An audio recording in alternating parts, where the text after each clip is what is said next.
Welcome to my third video in my series of videos on creating detailed models in Blender.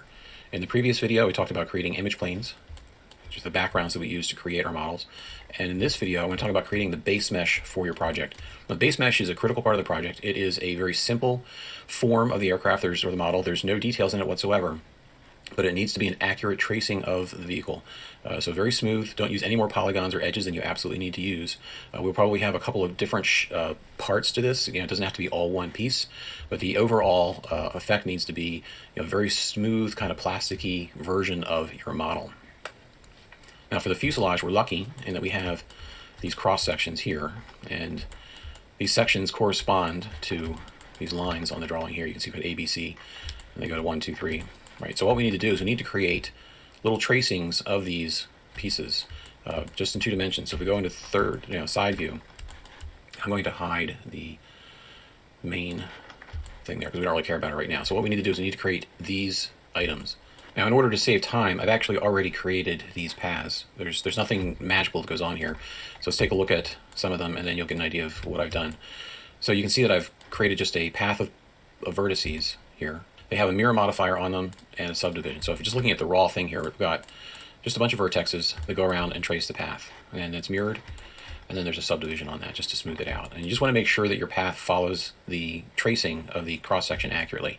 Another thing you want to make sure you do is you want to make sure that each one of these paths, I'm going to lock that for a second, that each one of these paths has the same number of vertices.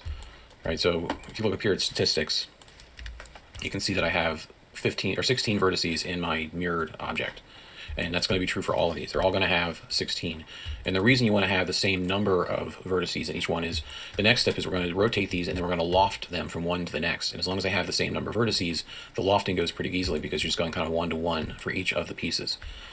All right, so that's what our pieces look like. There's nothing special about it. The down here on these, you do want to have some corners, but as long as you keep the same number of pieces per part, you should be in pretty good shape. All right, so let's take these. I'm going to actually make a duplicate of this because I like to keep this one as a kind of a backup in case something else happens. But so I'm going to duplicate the collection, and I'm just going to hide that one for now. I'm going to select all of these. We're going to go into the individual origins mode, and I'm going to hit RZ 90. It's going to rotate all of my pieces 90 degrees. I'm going to go into side view, and now we can turn off our sections and we can turn on our main. And I'm also going to hide this bounding box. We don't need that. And these are just in order. If you look, I've labeled them also. So this is A, B, C, and that corresponds to the sections on the drawing. So I know this is A. I'm just going to move this up here. I'm going to move them all at the same time, save some space time. I'm going to line, looking right here. I'm going to try to line that up right on my A. And I'm just going to hit G, Z, and I'm going to bring that up until it looks like it's centered on the fuselage. Now sometimes these line up perfectly, sometimes they don't. Depends on the quality of the drawings. But the idea is do it as best you can. Again, I'm going to move this here. GZ, scroll that up. All right, that one's a little proud, but we can adjust things later and just keep going like this. Now I'm going to pause the video so you don't have to watch me do this over and over again. I'll be back in a second. All right, I'm back. I've aligned them all along the fuselage, and now they look like this. You can see how we're starting to get the shape of the plane. Next thing you do is you want to make sure you apply rotation and scale. All right, always apply rotation and scale. I've got them mirrored along the x-axis. And we can join these together now to make one unit. And the next thing to do is just to go into edit mode and loft the edges together. So click one edge, click another, hit F, click one edge, and then just hold the F key down. And that'll just loft all the way around and give us the shape of our plane. Oops. Helps if you click the right one. All right, pause it for a second. All right, I have finished lofting all the edges, and you can see that we have a foundation for our model. Not too many polygons, even number of vertices between each of the stations. And if we turn on subdivision surfaces and smooth this, and then we're using this red glossy matte cap here. And the idea is that we can kind of rotate the model around and look for any kind of dips or bends. We want a nice smooth line here as we rotate. I mean, it doesn't look too bad.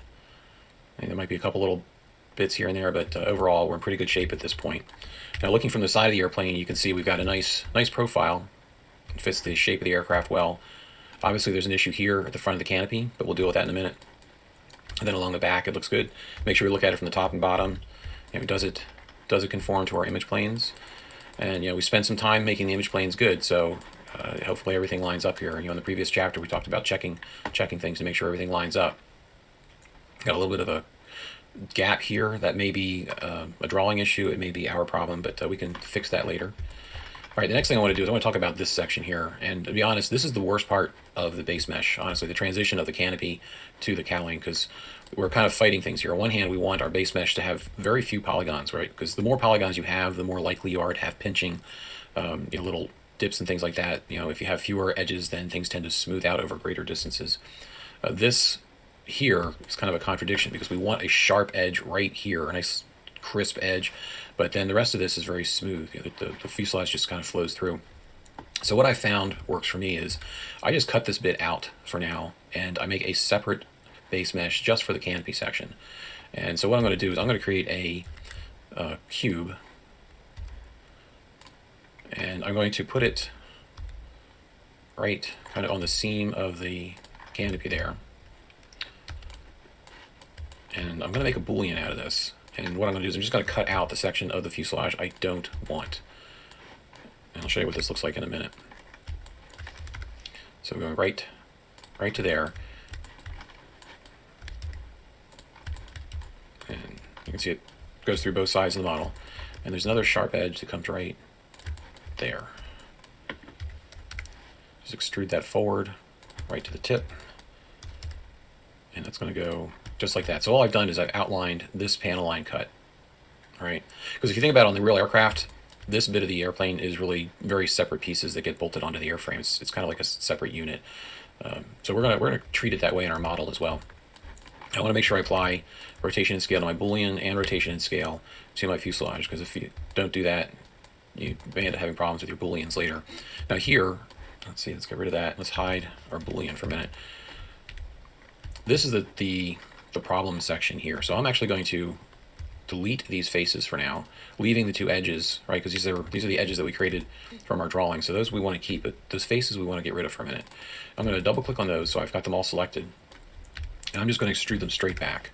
So I hit E and then Y, and I push them straight back and go to vertex mode, go to active element. I'm going to shift click on one of these. I'm going to hit SY to scale. It's going to scale it right up to that edge. All right, so that's what we've got so far. And now I'm just going to join the edges here of the front piece to the edges of the back piece. So I'm going to click this is the front of the model. I'm clicking the one on the front, second clicking the one on the back, hitting M, and then I'm going to by at last. And it's going to move and merge that first piece to the second piece. I'm going to do the same thing, and now I can just hit Shift R to duplicate that command. I have to go to wire view to see that second one there. Shift R, and all we're doing is just joining the front piece to the back piece. But we're not going to do it at the top, or at least not the same way. And it's important that you match vertex to vertex so that the pattern still works. So I'm going to move this one up. Now I want to take off, snap. All right, so that's what we have so far. And if we go back into our subdivision and mirror mode, you can see we've got, from a profile view, we've got what we want. The cowling flows right through the cockpit into the airplane, or right through the windshield into the cockpit, which is what it would do on the real aircraft. And we don't have that swooshy kind of transformation from the top of the cockpit down anymore. Now we do have this pinching here, but we'll fix that at some point. Next thing I want to do is we want to hit F between these, and we're just going to fill these gaps just to make the model watertight. And this is going to help with the boolean. So if we go back and we unhide our piece here, and I'm going to make that wireframe. I like to make my booleans a wire so we can see through them. I'm going to take this guy, add a boolean to it, and we're going to choose our boolean object. Let's just and notice that I have in the last video I talked about some of the collections that I keep kind of in general. I have a boolean collection, so I'm just going to move that there so we don't see it, and just hide them. And look at that, we clean that up. A little bit of pinching maybe there. Maybe we can resolve that. Yeah, so auto smooth is on. I'm not too worried about that right now. The boolean, actually, you know what, I can actually make that boolean a little better. If I go back in here and add, or actually just move. There we go. Just move this forward so that it follows the line of the canopy. Because I was missing this little triangle here. I want to keep that for now. Right, so that's our cutout for our canopy. And see how nice and crisp that is. and how we don't have any distortion. And we'll just make this piece a separate piece later on. But the key takeaway here is that we have a very smooth, basic mesh that we can then build on for future parts. Now, if there's pieces that are off, I mean, this will be the time to fix them. Sometimes, say if you have like a dimple or something like that, and you're trying to, and you can't quite fix it. One way to fix it sometimes is to select the pieces on either end of the line. Cursor to selection. Actually, we're going to work on this side, and that's going to find the geometric middle between those 2 points. And if you switch to 3D cursor and you hit S0, it'll move it back to the middle. That's one way to smooth it. You can see that it did a pretty decent job of smoothing it. I'm just going to actually undo it because it already looked pretty good. But sometimes you're going to get little dimples and wrinkles, and you either need to kind of push and pull some vertices, smooth vertices, to get the wrinkles out. The important thing though there is make sure you don't change the overall shape of the object, right? You don't want to make something too thin or too thick or something. You just need to be careful of your shapes. So at this point, this looks pretty good for what we're doing. Next thing I want to do is I want to create the spinner. So I'm going to put the cursor right in the middle. I'm going to hit Shift C to do that. And for spinners and shapes like this, I really like to use the round cube option under Add Mesh. This is an add-on that you'd have to put in under you want to edit preferences. So if you go into Add and you don't see the Add Mesh round cube option, it's because you need to go to Edit Preferences, and then if you type in Extra, you should see the Extra Objects option, and just make sure you check that and save your preferences, and that'll give you that round cube option. So I'm going to hit round cube, and usually by default it's going to make a rounded cube, which is not what we want in this case. We want the rounded, or the quad sphere, right? And I don't actually need that many points on it, so I'm going to get rid of that and do it again because I lost my options. So mesh, round cube, and then over here you have a choice to, I don't have my image planes too. You have a choice to how many faces, so probably 6 should do it. All right, so let's put this back on, and we're going to move this forward. We can go off of, do median, I guess. I'm just going to scale this down. Now, the reason I like to use this versus, you could have said, well, why don't you just create a sphere, UV sphere? And you could, but the geometry between these two is different, and one of them tends to create pinching. So if you look at this one, you can see that all of the lines end up at one point on the tip. And if we were to rotate this on the side, if we were on the side and rotate it 90 degrees, like we would need to have on the spinner of the propeller, you would see that all these vertices come down to a point here. And this is going to cause pinching and distortion in your model. This is a much better topology. It's all quads, there are no triangles, and they're evenly distributed. Right here, things start to get tighter and tighter and tighter. So if you're doing the shape like the propeller that we're doing, I would just stay away from this type of sphere and go with the quad sphere. You get much better topology, no pinching. So let's go back to the side, and we only need half of this, so let's get rid of the back half, and I'm just going to move it back along the y-axis. I am going to put a subdivision on it because I want to see what it looks like smooth, because there's sometimes a little difference. And we can select them all, select the tip, make sure that I am in active element, because that's going to mean that all of my movements are based off of where the active element is, in this case this vertex right at the tip. So now I can hit SY and scale it back until it gets there. And we're close to the right shape. And I can actually switch the active element because it pulled it a little away. SY, move it forward. And clearly not the right shape. So what I'm going to do is I'm going to move the cursor here, and I'm going to create a lattice that goes right around that. You can see that I created this lattice. And on that lattice, I want to have probably 2 cuts this way, because we're going to have to shape it. You can see how it doesn't quite follow that curvature there. So go back to our prop, go into modifiers, add a lattice modifier to it, select it. And now if we start taking points from the lattice and we scale them, you can see we can adjust things. And I'm going to switch back to median to make sure that I'm scaling towards the middle of the object. And just going to scale it down, watching that profile there, trying to make that match. And the nice thing about the lattice is it affects things broadly. It does a nice job of making nice smooth transitions. And I'm not too worried about down here. I'm really looking at the top right now because I want that transition to be smooth, and we'll work on that in a minute. Pull that forward a little bit. And the whole thing probably can come down. So I'm going to grab both of them and pull them down just a little bit. Go back to the lattice, pull it up, and pull it back. So just trying to make that transition along there as smooth as possible, and then trying to make sure that we are faithful to the shape of the propeller. All right, looks pretty good. So that's the tip of our plane, right? And these all can be adjusted later if we decide that we weren't quite good enough in our adjusting. We can always adjust the base mesh later. But the idea is, try to be as smooth and as careful as you can here. All right, so I'm going to go and apply that modifier. We don't need it anymore, so apply that, and I can delete the lattice. We don't need that anymore.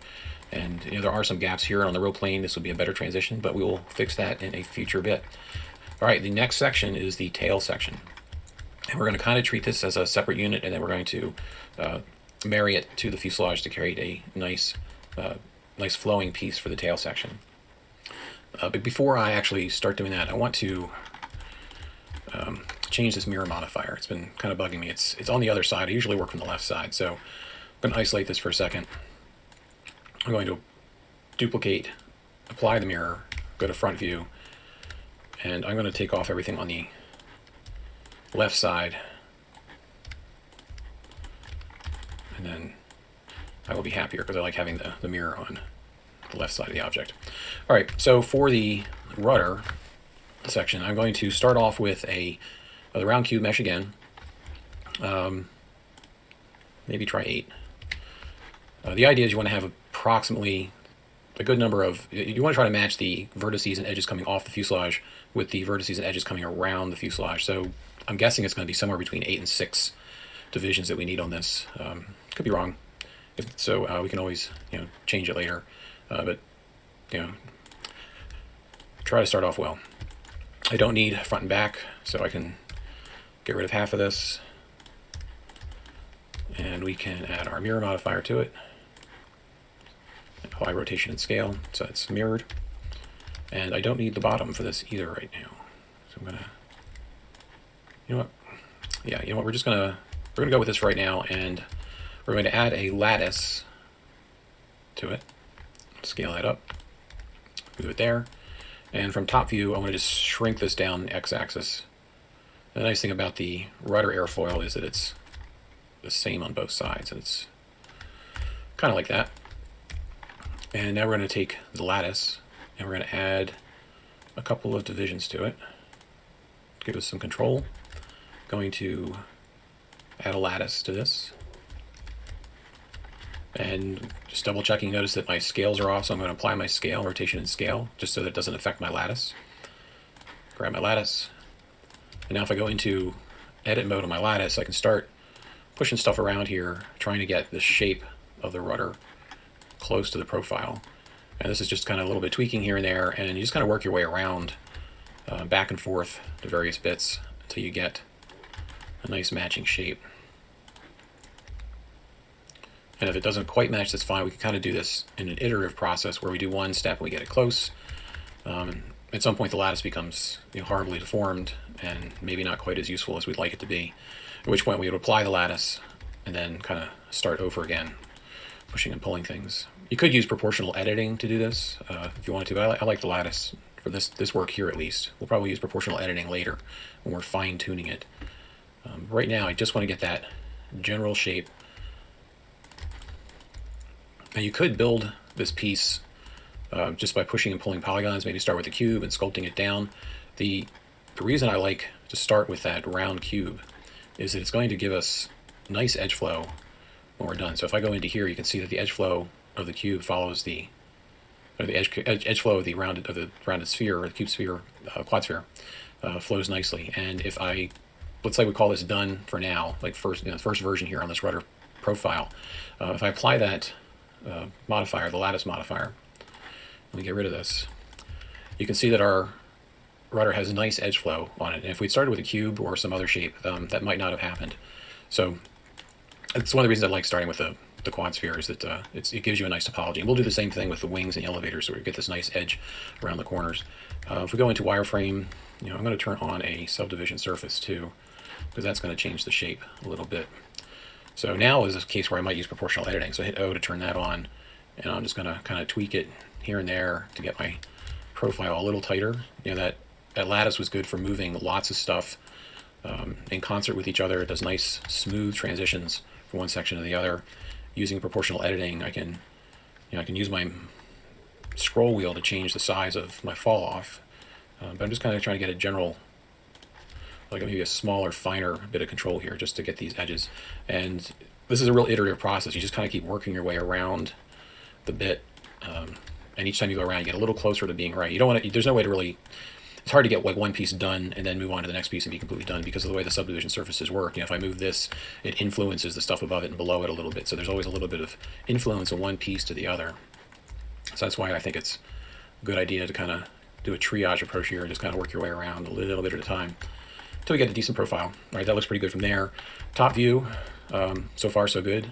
You know, it seems to follow the general shape of the airflow, and obviously the fuselage comes through here, and there's a blend between the two, and that's the next thing we need to think about.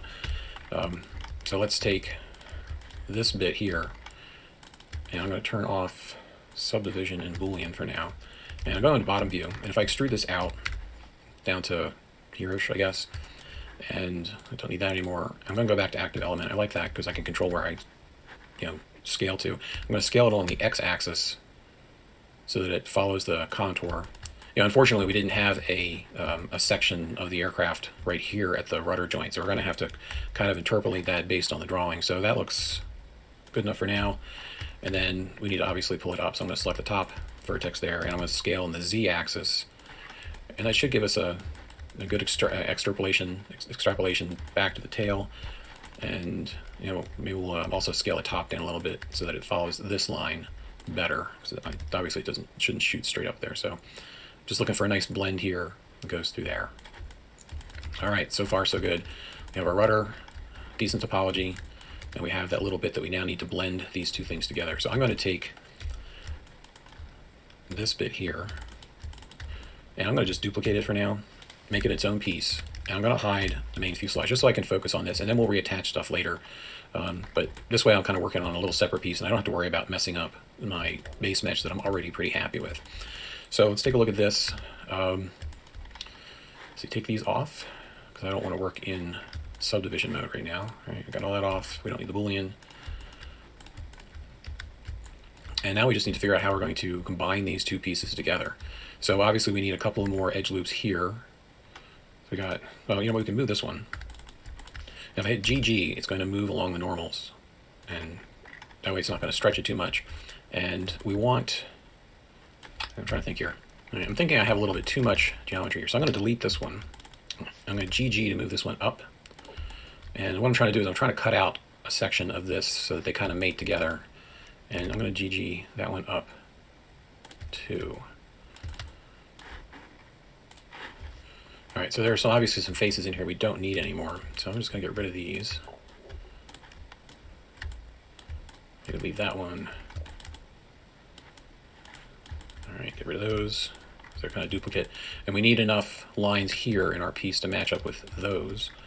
So if I take these,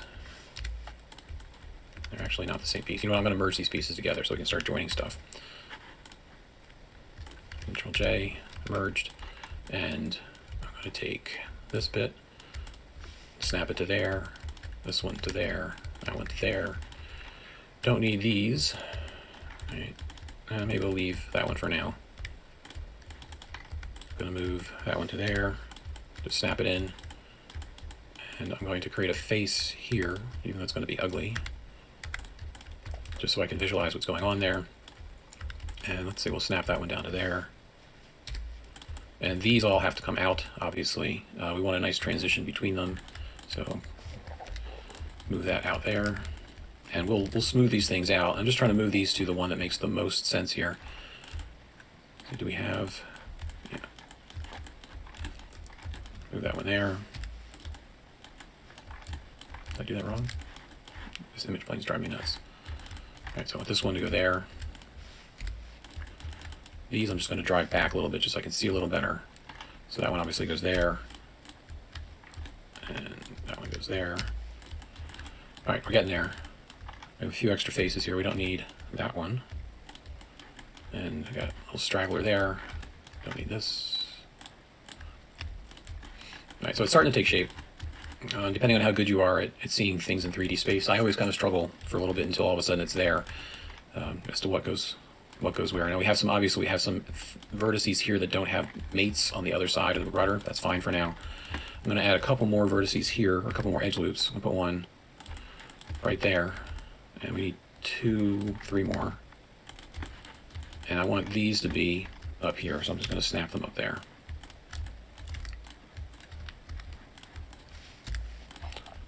Shift R, get that one. This one, maybe I'll get rid of that one for now. You don't want to get too many edges. That was a little bit too much there. Hide that. Because if you have too many edges, then it's harder to make a really nice smooth base mesh. Remember, that's the goal here, is to create that nice smooth edge. I'm actually going to snap these out here.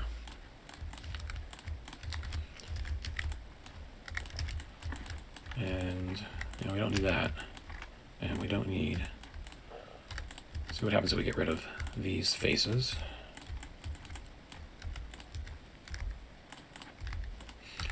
And I know that the topology is really bad right there right now, but we'll clean it up. But you see what we're getting at here. We got flowing from the fuselage here, and these will eventually flow through here, around here, and then back up and over. The idea is to have a nice edge flow going on. You can combine some vertices together to try to cut down on the number of vertices and lines that are going around the edge, so that's not a bad thing to do.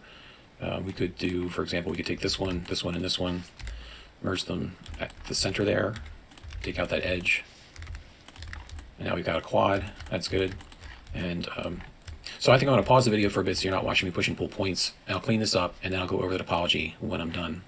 Alright, so I went and cleaned up some of the topology. You can see that I got my lines coming off the fuselage, and I did a 3-to-1 merge here to prevent too many lines from coming up and around the top of the rudder, and I just extended these lines off the back here, so they just kind of go flowing through. And we'll adjust the profiles and stuff a little bit. But right now we need to think about smoothing this out. If we look at it in matte cap mode, you can see that it's pretty bumpy. It's not smooth at all. So what we can do is we can spread these vertices apart, and that'll help the subdivision surface do its job better. So if I select a bunch of these and then right click, if you have the loop tools add-on enabled, and if you don't, it's under preferences and loop tools. So if you don't see that, go to loop tools.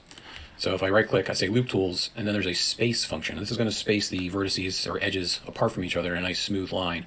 I've added a shortcut to it because I use it all the time, and you can just right click on any of these and you can either add to quick favorites or you can add a shortcut to it if you want. My shortcut is Control Q, so I hit Control Q, it's going to space those out.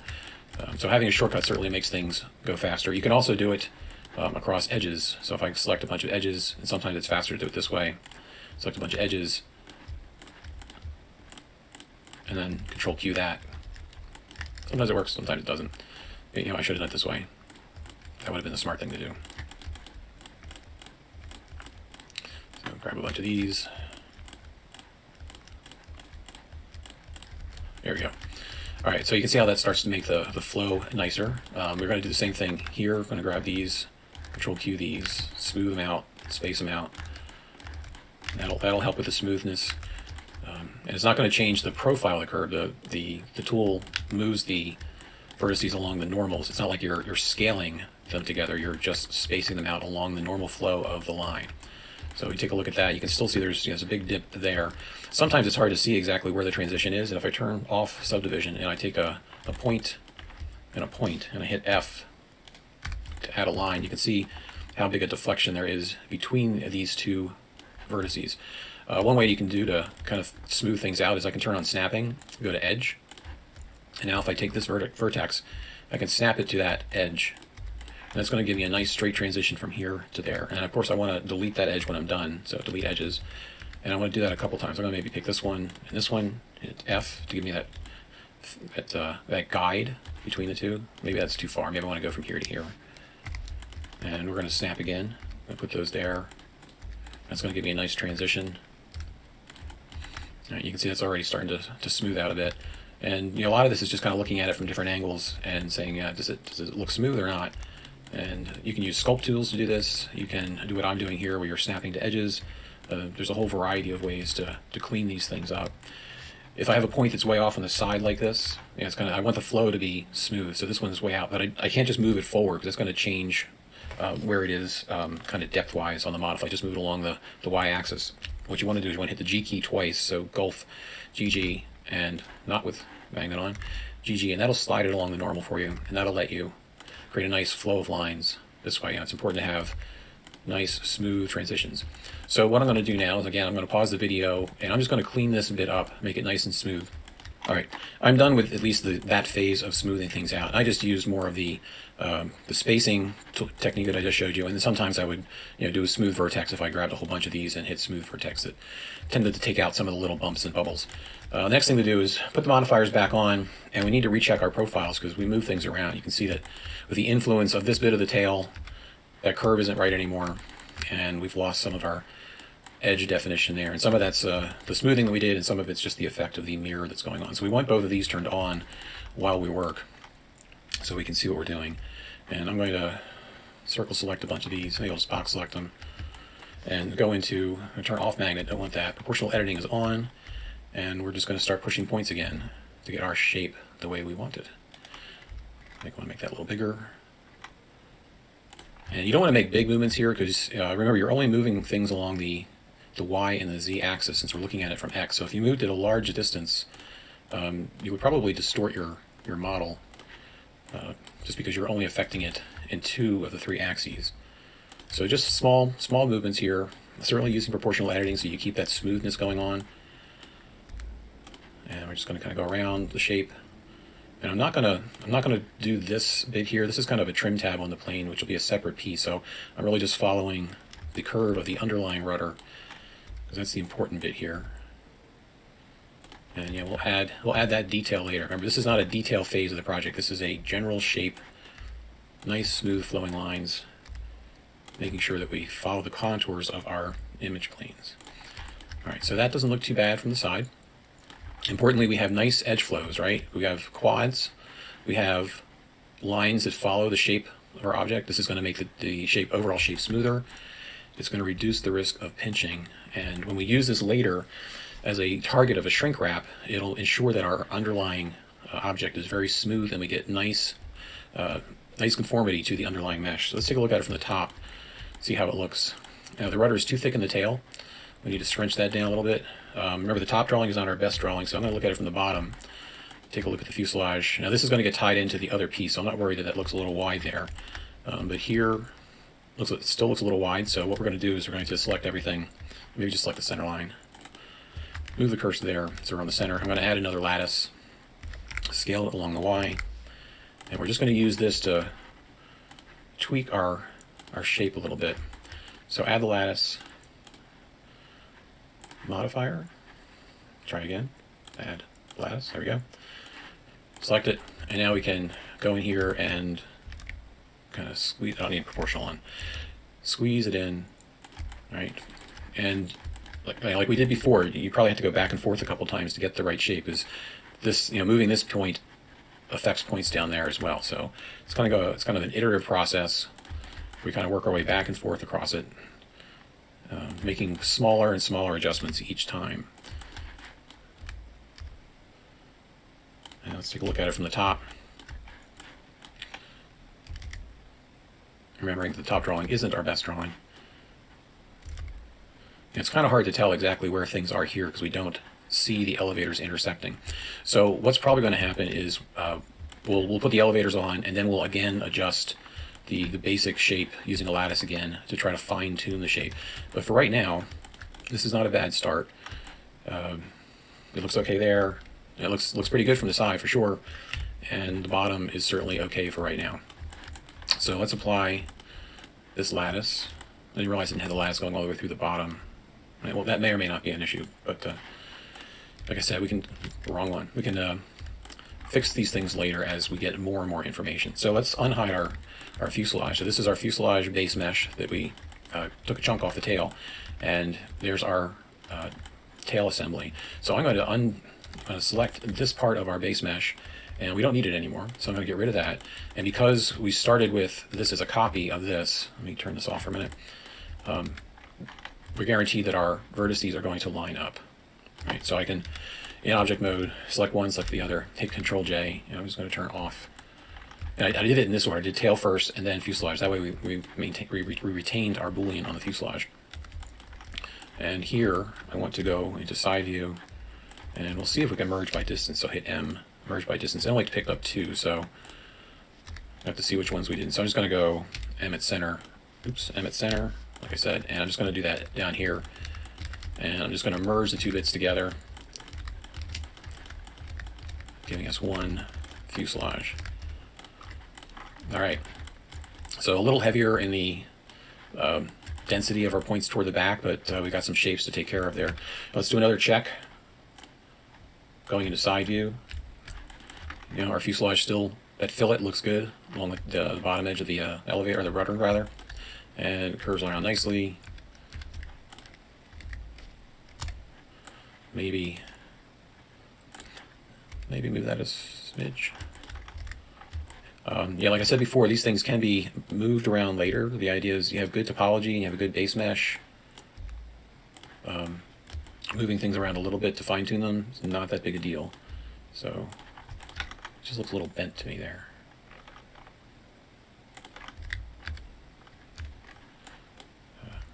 All right, so you probably don't want to watch me doing that. And like I said, we're going to fine-tune this later. The idea is this may look good right now, and I can, you can still see some bumps here. There's a little bit of smoothing that still needs to go on. But what is inevitably going to happen is when we add in the horizontal stabilizers and the wing, we're going to realize that maybe the shape isn't quite right, and we're going to have to modify it a little bit more to make this joint look good and to make the wing root look good. So this video is getting kind of long, so what I think I'm going to do is we'll call it quits for here, and in the next video we're going to create the base mesh for the wings and the elevators, and then at some point we'll start merging and blending the things together. All right, so if you're interested in the next phase, I'll put a card up here for the next part of the project, and then over here a card for the playlist for the entire series. All right, hope to see you in the next one. Thank you.